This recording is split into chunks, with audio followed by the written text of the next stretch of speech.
Hello, David here again for Being Crypto. If you're watching this, then I probably don't need to tell you that there's a variety of ways you can make money with cryptocurrency.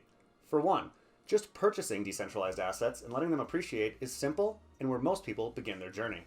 Of course, then there's things like active trading, which can be profoundly lucrative, but is also risky and somewhat difficult. Solid skills and an active hands-on approach are pretty essential if you want to make money and not lose it. There's other, more complex or dangerous ways to earn passive returns, and some we've even explored on this channel before. However, today we want to talk about the world of earning interest on your cryptocurrency holdings. Letting your Bitcoin or Ethereum rise in value over time is wonderful, but putting those assets to work and getting even more Bitcoin, Ethereum, or asset of your choosing stands to really enhance your portfolio in the long run. Furthermore, if you aren't actively trading, then there's really no reason not to put that money to work for you, as otherwise it'll just be sitting in whatever wallet you're using.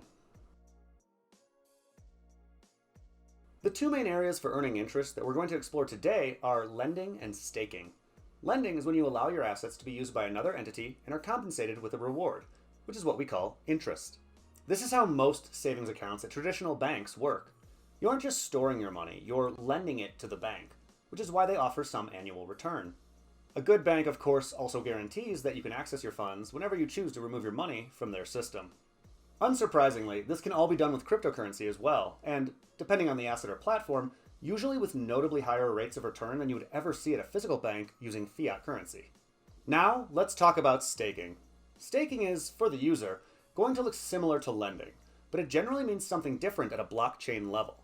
Staking in this sense usually refers to offering up your assets to help secure the blockchain, and mainly applies to projects that use proof of stake as their consensus mechanism.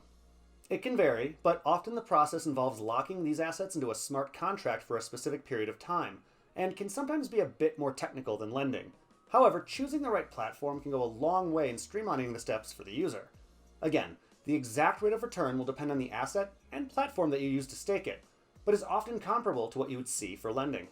Okay, with those basics covered, let's look at some of the most popular platforms out there for lending and staking cryptocurrencies. We're going to focus first on lending and a bit later on staking. However, because of the sheer variety of options out there, we won't be going too deep on any single one. Just be aware that all of these platforms offer some form of either lending or staking, and at times the terminology for what's really happening behind the scenes can become a bit vague. Hence, as we always advocate, do some of your own research on anything covered here today before you commit any of your own money to it. Knowing exactly what you're getting into and how it works is important, and not every service makes all of the relevant information easy to find. That being said, let's get right into it and take a look at our first platform, Binance. Binance is the world's biggest cryptocurrency exchange and offers a fairly comprehensive range of services to its customers. One of these is a lending platform. This comes in both flexible and locked varieties.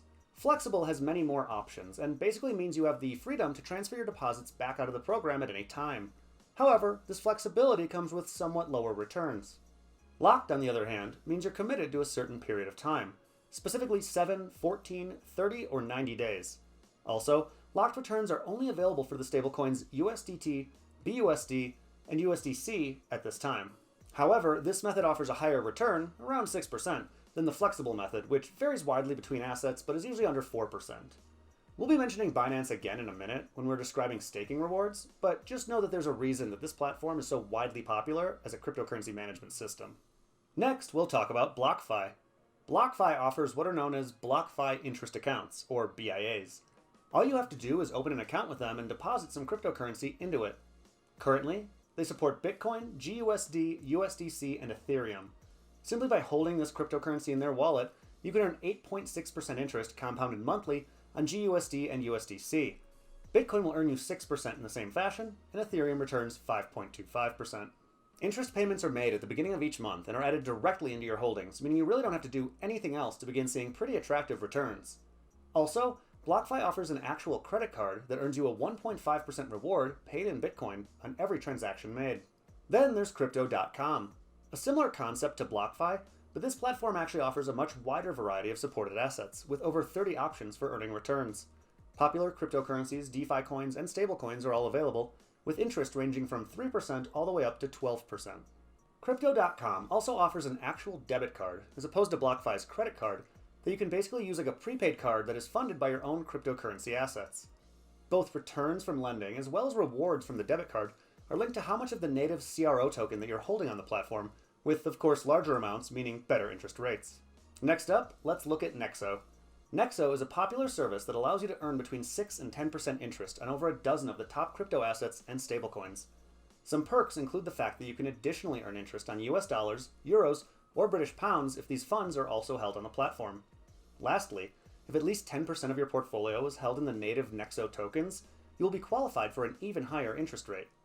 The Nexo service also offers both physical as well as virtual debit cards, and so is competitive with the options already mentioned. Moving on, we should also talk about how there's no shortage of liquidity pools available out there on decentralized exchanges.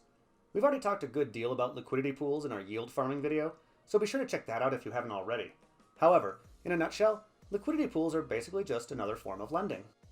You commit your assets into a pool, which is then used as a basis for decentralized exchanges, and as long as your assets remain in the pool, you get a percentage of the fees attached to every transaction. This helps to grow the DeFi community and can offer some pretty handsome rewards for providers.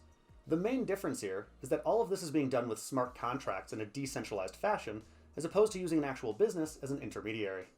There are, in fact, quite a few platforms that can offer this, but some of the most popular include Uniswap, Curve Finance, SushiSwap, and Compound. To get involved, you simply need to go to whichever platform's website you wish to use and connect it to your mobile Ethereum wallet, like MetaMask. If you have assets in that wallet, you can then choose the relevant pool, commit funds to it, and begin earning interest immediately.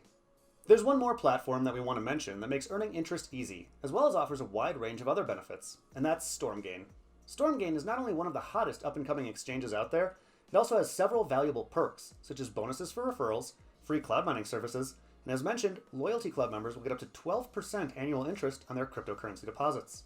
Stormgain hosts a wide range of the most popular cryptocurrencies, DeFi tokens, and stablecoins available. Whether trader or holder, if you're looking to earn some interest on your unused assets, then just know that Stormgain offers a bit more than most other exchanges or wallets, so be sure to check them out. Okay, now let's shift our focus to staking. Again, for the user, the process often looks similar to lending, though the underlying technical details can be quite different. Generally speaking, you'll need to use a wallet provider that allows for staking, and of course have some of an asset that can be staked. Usually the official wallet for any project that allows for staking should offer all of the options you need, but also popular multi-asset wallets like Atomic Wallet or Exodus can provide staking support for a wide variety of cryptocurrencies. Often, services like these will have a native token that offers slightly higher returns in order to encourage users to hold it. For example, Atomic Wallet offers AWC, and in a similar but unique fashion, Exodus Wallet offers exit tokens, which actually represent shares of the company. So holding the asset brings returns tied to the success of the company itself, literally exactly like a stock. Also, now it's time to mention Binance once again, as it of course offers its own staking services for its users, much like the wallets we just mentioned. The staking options are similar to the lending options in that they are offered again in both flexible and locked varieties. The idea is very similar in that locked means you're committed to a specific time frame, and flexible means you can get in and out at any time. Note that there are minimum amounts necessary to stake various assets, and at times access to certain options can become sold out, so be sure to check the Binance website for the full range of availabilities and interest rates. Okay, whether you use Binance, another platform, or a multi-asset wallet service, now let's take a look at some of the more popular assets to stake for returns. As we always remind you, there are countless more projects out there than what we have time to explore here, so if you don't see your personal favorite, be sure to let us know down in the comments what it is and why you love it. First off, let's mention Cardano and its native asset, ADA. Staking Cardano is supported on many popular wallets and platforms and currently earns about 5% interest annually. The price of ADA has been doing quite well so far in 2021, and general enthusiasm about this project has made it a pretty popular contender for staking among many in the cryptocurrency community. We talk more about reasons to be excited about the Cardano platform in our recent video on assets to watch in 2021, so be sure to check that one out as well if you haven't already. Tron is another popular asset that is competing as a smart contract platform and global computer. In a similar fashion to Cardano, Tron can be staked, again, from most popular multi-asset wallets with just a few clicks. Tron also has a 5% interest rate, but just be aware that staked Tron is locked for 3 days before it can be unstaked or moved, so this is best performed with assets that you're just sitting on, not ones that you're actively using. One other platform I wanted to mention is KuCoin. KuCoin offers multiple opportunities for interest, such as some of the types of things we've already described, like lending and staking. However, they also provide what is known as a soft staking service that can be used on many different coins and basically makes the process of staking, unstaking, and claiming rewards more streamlined. Essentially, it provides support for more assets and circumvents any of the time constraints otherwise present. There's also a somewhat unique opportunity in holding the KuCoin shares token, of course specific to this platform. Again, many services offer special bonuses when their proprietary asset is used, but what's nice about KuCoin shares is that any user simply holding it in their wallet receives a fraction of all trading fees on the platform, proportional to the user's own holdings. Hence, you don't just earn more by holding more KCS, you also earn more as overall traffic increases on the site. This is a notable incentive for users to stay loyal to KuCoin and essentially becomes a win-win for everyone. There's no shortage of other options for assets that you can stake for rewards, such as Komodo, Pivx, Redcoin, and many more. In most cases, though, the process and rewards will be similar to what we've outlined here, so feel free to explore the wider world of staking at your leisure. Okay, well that's probably enough ground to cover for today. We've truly barely even begun to talk about all of the different options out there, but there's only so much time we can spend on explaining them in a single video. Of course, the fast-paced world of cryptocurrency is always changing, so be sure to come check us out at beincrypto.com, where you'll find daily updates, analysis, and more. Also, don't forget about our other content right here on YouTube, such as interviews, educational videos, and our bi-weekly news show. And lastly, if trading is your thing, then come join our trading community on Telegram, where you'll get access to the latest technical analysis from our top traders. As always, thanks to each and every one of you for watching, and we'll see you right here again real soon.